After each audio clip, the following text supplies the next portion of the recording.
Europe and the world are in turmoil at the moment after the UK's decision to leave the European Union.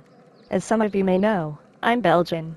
In case you didn't know, Belgium is a small country, just a bit bigger than the US state Maryland. There are about 10.5 million of us. Flemish is spoken in the northern half of the country in French and Wallonia. We're famous for our historic cities such as Ghent and Bruges, and for our delicious food of course. Everyone knows Belgian chocolate and beer. We pay lots of taxes, but in return a very good healthcare and education for everyone. Belgium is a young nation. We declared independence from the Netherlands in 1830. In its history, Belgium has never had an identity of its own as a country. Foreign rulers decided our fate. It was the battleground of Europe, where numerous wars were fought.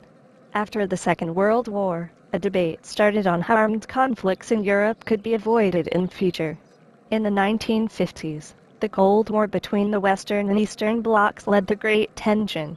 At that time, Belgium was one of the founding states of the European Community for Coal and Steel, which became the European Economic Community, a free trade organization, in 1957.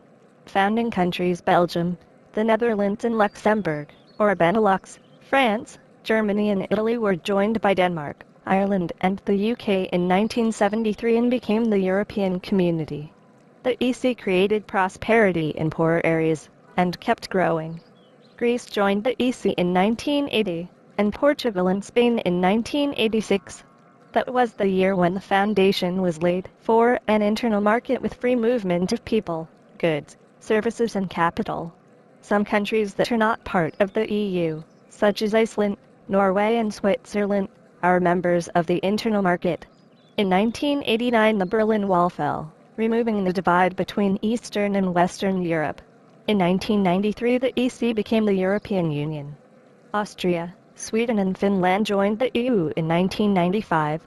Thanks to the Schengen Agreement, people can travel freely between states, without border controls. This is great for students, who can very easily go on exchange programs with the E-grant. The UK preferred not to be in the Schengen area and kept its strict border controls. In 2000, the euro was introduced as the common currency. Again, the UK preferred to keep out. In 2005 and 2007 another 12 countries joined the Union, to a total of 28 and more have applied for membership. The economic crisis of 2008 caused many citizens to question the bailout programs for countries such as Greece. And the recent influx of millions of refugees from countries dominated by Islamic State has revealed the EU's incapacity to react appropriately. Many European citizens feel that the EU has become a many-headed monster that only imposes rules and regulations in every field of their lives, and that decisions made by bureaucrats are out of control. For example, olive oil must not be served in jugs in restaurants. Instead it must come in a bottle with a tamper-proof dispensing nozzle. And more importantly, many people in Western Europe feel the cheap labor force from countries such as Poland and Romania are taking away their jobs. As a proud nation with a long history, the UK has a fundamentally different view on Europe than tiny Belgium. As a small country, Belgium has always been a keen advocate of European unification.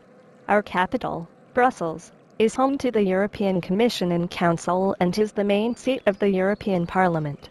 And the first full-time president of the European Council, Herman Van Rompuy, was Belgian. At this point nobody knows what the consequences of Brexit will be, but it will involve a lot of negotiations over a number of years.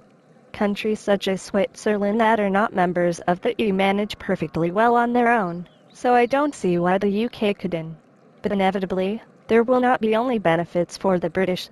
It is sheer demagoguery to claim otherwise. The NHS will not be better off because the UK leaves the Union. The huge gap between haves and have-nots in the UK will not grow smaller because the UK leaves the Union. As a citizen of a small country that was at the cradle of what is now the EU, it saddens me to see which turn things are taking. It is high time for Euro politicians to sit and think about the course they want the Union to take. And they should realize that inviting in countries such as Turkey is a recipe for disaster. Perhaps one good thing to come out of this will be the realization that the people of Europe want a different union. A union that makes their lives easier instead of complicating them. And above all, a democratic union that takes into account what the citizens want. A union where unity is our future.